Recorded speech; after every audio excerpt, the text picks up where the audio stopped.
We have one fallen soldier this morning. He's way over there. Leave no man behind. Our MacDon 140 header exploded. That's why this is all hanging here. The center canvas motor grounded out. You can see on this spline shaft, it's all ground out. This is what drives the center canvas on this roller. Just need one of those too. The center canvas is what brings the crop into the feed drum, so the center canvas stopped turning. So it's not major, but it is significant enough.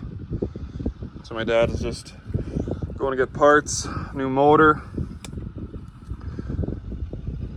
new roller, because inside the roller is all ground out as well. Can't really see.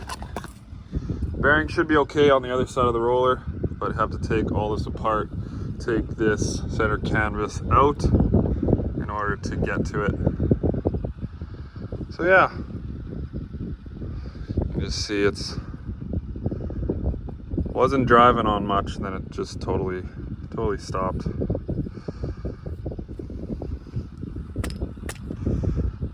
That's today's, or this morning's adventure. And this is the second motor we've done on this header. The same thing happened 2 years ago.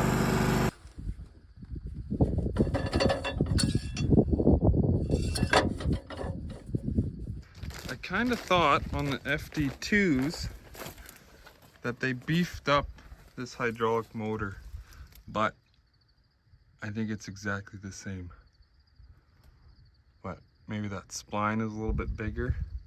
Not sure unless you would take it apart. Looks pretty similar to me.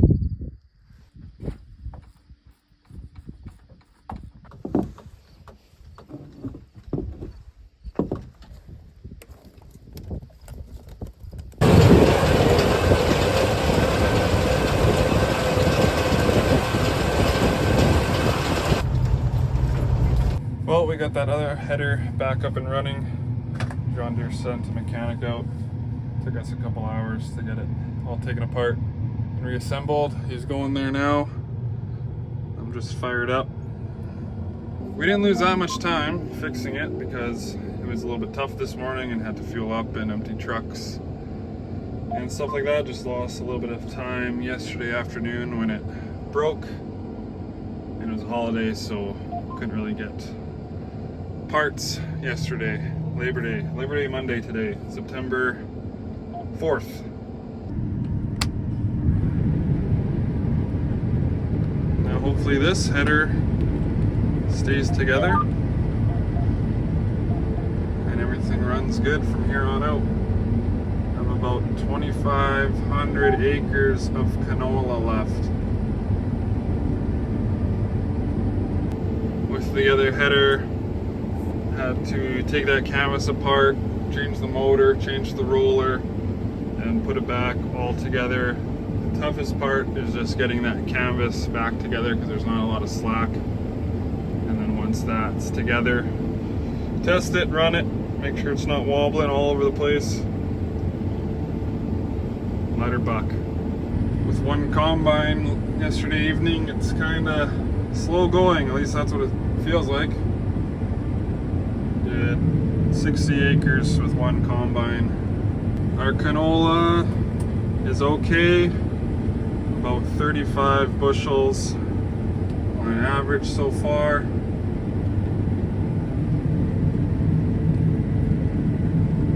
.4 is what she's saying here.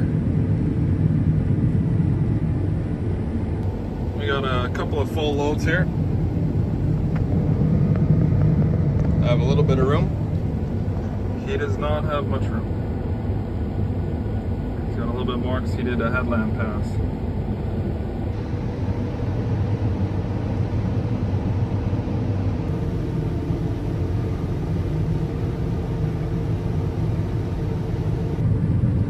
Okay. that seems a little bit faster.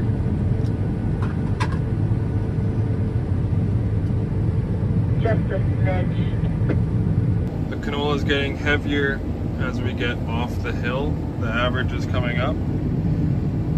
It's in the 50s here. Average is now at 35. So hopefully it'll keep going higher. Pretty good stand here.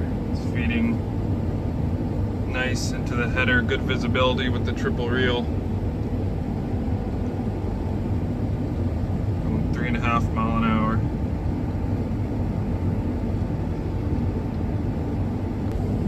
Down at the bottom, where all the moisture runs to, this is where it's heavy going.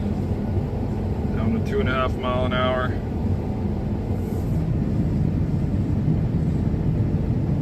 Yield's jumping all over the place. It's heavy chopping. It's what you want. It's what you want all over the place, but it just doesn't seem to happen that way. Another field down. I'm absolutely ripping. Switch combines again. That's the next field. I plugged it.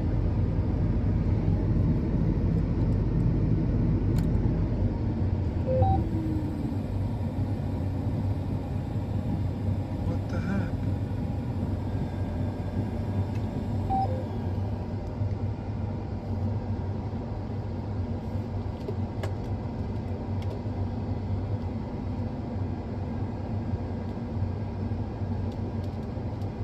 Just like a rat's nest.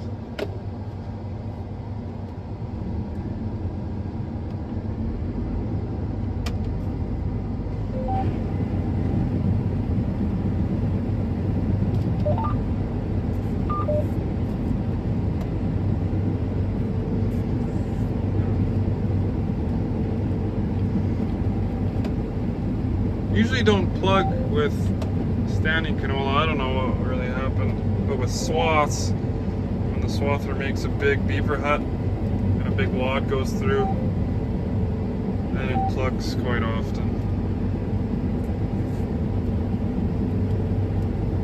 There we go. FD2, that wouldn't have happened.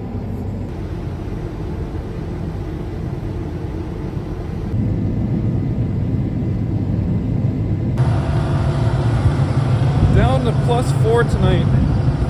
Saskatchewan's funny. +33 the last couple days. And it just cools right off. Hasn't froze yet this fall, but it's gonna happen sooner or later.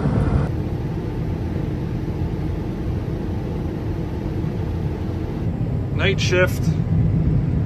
There's my dad there. The neighbors are over there, quite a few lights. That's their yard and a few combines just on the next field over. Taylor's there in the grain cart. Keep on rolling.